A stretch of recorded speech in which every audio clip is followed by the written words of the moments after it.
Nós somarmos 5 mulheres foram mortas, vítimas de companheiros ou ex-companheiros aqui no estado, crimes passionais. O dado chama muito a nossa atenção. Está chegando direto à redação integrada a Karina Kopp para entrevistar a doutora Patrícia Zimmermann. Oi, Karina. Oi, Polito. Pois é, infelizmente, 5 casos nos últimos dias que aumentam aí as estatísticas em Santa Catarina. Do início do ano até agora, 43 casos de feminicídio aqui no estado. Por isso a gente convidou a doutora Patrícia Zimmermann, que é coordenadora das delegacias especializadas do estado, para a gente falar um pouquinho mais desse assunto. Para vocês também acende um alerta quando a gente relata aí, a gente tem 5 casos em poucos dias. Com certeza, a Polícia Civil ela está muito atenta, porque se nós formos contar de sábado até o dia de hoje, que é quinta-feira, a morte de 5 mulheres é um número muito alto. Nós viemos com uma estatística um pouco menor do que o ano passado, mas esse número excessivo de vítimas nos últimos dias, isso nos preocupa muito. Por isso que é importante a gente falar com relação a esse assunto e orientar as mulheres que estiverem numa situação de violência doméstica e familiar, que não esperem o agravamento dessa situação, que procurem a ajuda. O Estado precisa interferir antes que essa violência acabe com o feminicídio. A gente até agora há pouco mostrou lá no oeste do estado um dos casos recentes que aconteceram lá, que também estão sendo investigados. E a investigação, quando se trata de mulher, sempre começa como feminicídio, né? Sim, a Polícia Civil ela segue um protocolo nacional de investigação e a orientação que nós damos para os nossos policiais é que toda morte de mulher ele seja investigado com a ótica do feminicídio, com o olhar de gênero. Também o desaparecimento de mulheres por muitos dias, ele começa a ser investigado no mesmo protocolo de feminicídio. Nós temos casos de mulheres que desapareceram e a investigação demonstrou que era um feminicídio. Então, tanto o desaparecimento como a morte de mulheres, eles têm uma investigação com olhar de gênero, que é um olhar técnico, aprimorado para esse crime. Essas investigações revelam motivos semelhantes na maioria dos casos? Sim, nós temos uma detecção muito clara para nós, que é aquela sensação de posse, de propriedade da mulher. Então, quando a gente fala que o agressor ele objetifica a sua companheira, ele vê ela como um objeto, a fala recorrente que nos relatam é de que se ela não for dele, não será de mais ninguém. Então, muitos homens, às vezes, que até no caso de condenação, após a prática do feminicídio, a gente ouve o relato desses homens no seguinte sentido: ela não vai ser mais de ninguém, ela era só minha. E até eu conversava com uma policial num dos últimos júris onde houve a condenação, cidadão saiu preso da plenária de júri e ele estava tranquilo, com semblante tranquilo. Na conversa com essa policial, eu discutia realmente isso, que é, na mente daquele homem, o objetivo dele era que aquela mulher fosse só dele, ou viva ou morta só dele. Isso a gente tem que cuidar, isso é algo muito grave. Por isso, a atenção das mulheres com relação aos sinais. Não é o crime, acontece de repente. Não. As coisas vão acontecendo dia a dia e ela precisa ficar atenta a isso e denunciar e dar fim a essa relação. O ciclo da violência é sempre o mesmo. Começa com uma intimidação, uma humilhação, aí começa com uma intensidade maior numa agressão verbal, numa ameaça, muitas das vezes tem a explosão para agressão física e termina com feminicídio. Nós não temos um caso de feminicídio que não haja ou uma intimidação ou uma ameaça anterior. Então, a atenção para o ciclo, para que ele seja quebrado antes que isso se agrave no feminicídio, é papel de todos nós. Nós precisamos apoiar essas mulheres quando pedem ajuda, jamais criticar ou julgar uma mulher dessas e manter firme no lado dela para que ela enfrente o rompimento desse ciclo de violência. A gente tem os 3 últimos anos aí, a gente falando deste ano, que teve 23 casos, o ano passado 43 esse ano, 45 ano passado, 50 em 2019.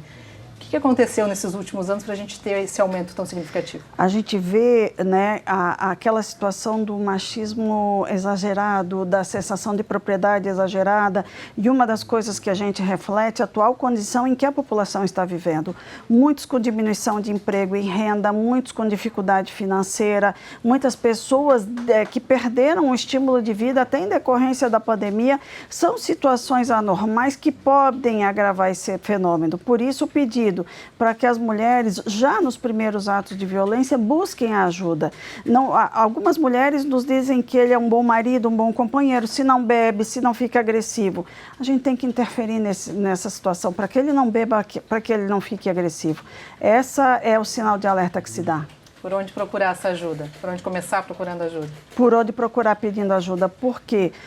Porque se nós esperarmos que isso se agrave, infelizmente, nós temos visto a trajetória do feminicídio se repetir em muitos casos. Se nós formos olhar as 43 mulheres deste ano, nós temos uma repetição da trajetória do ciclo da violência do crime de feminicídio.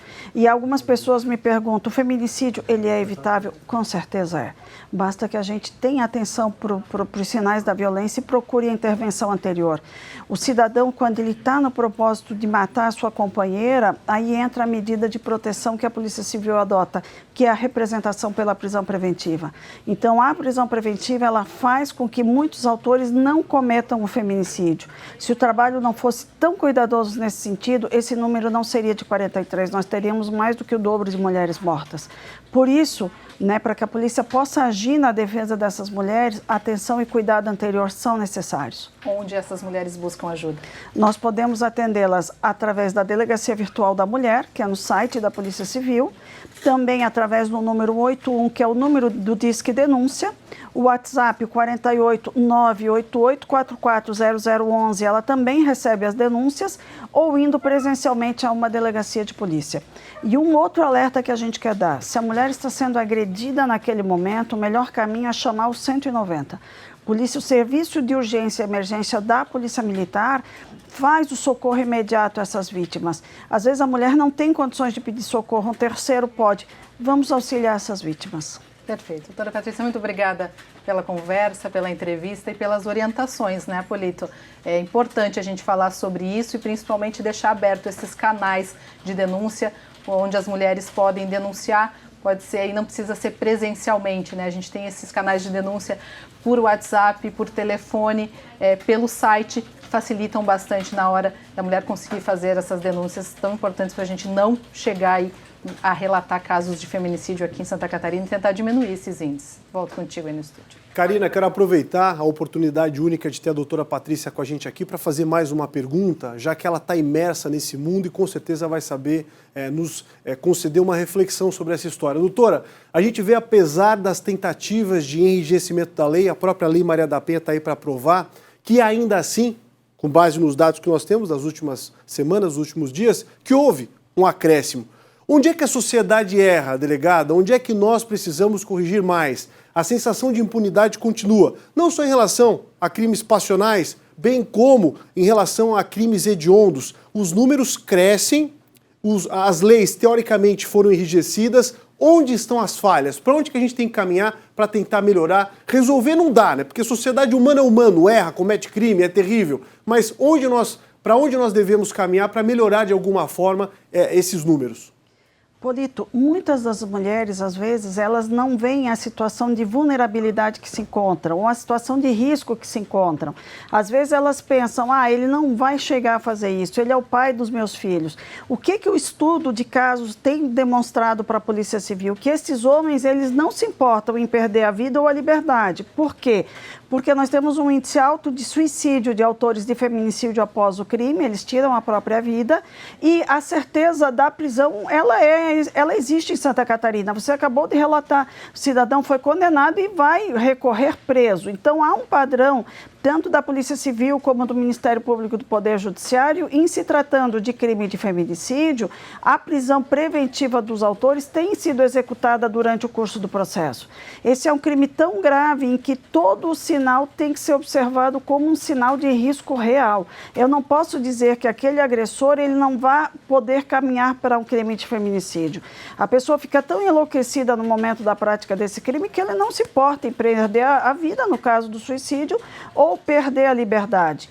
E nós temos algumas delegacias, a gente consegue fazer o grupo reflexivo de homens, e de Joinville nos vem um relato muito forte de um cidadão que ele estava disposto a tirar a vida da companheira e tirar a própria vida.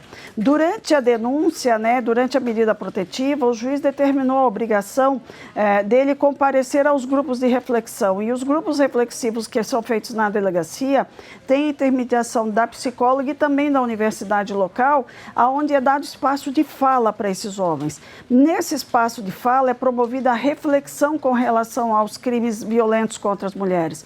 Tem homens que repetem um padrão de comportamento que são submetidos. Esse homem hoje, ele vem como testemunha nos outros grupos e fala da importância do grupo reflexivo. E aí nós voltamos à fala anterior. Nós temos que ter cuidado e atenção no início da violência. Buscar quebrar esse ciclo quando ele está começando, para não deixar se agravar o crime de feminicídio. Nós temos uma equipe ainda, né, fazendo uma pesquisa científica de doutorado nos crimes de feminicídio dos últimos anos, e essa recorrência da sensação de posse do ciclo de violência a gente tem constatado.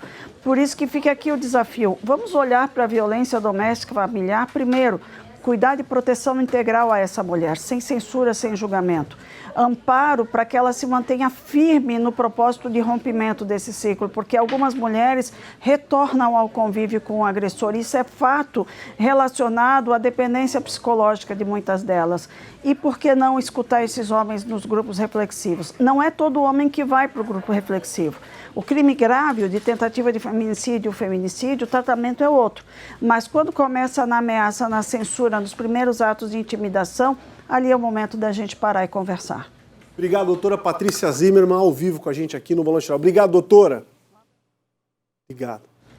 Prazer.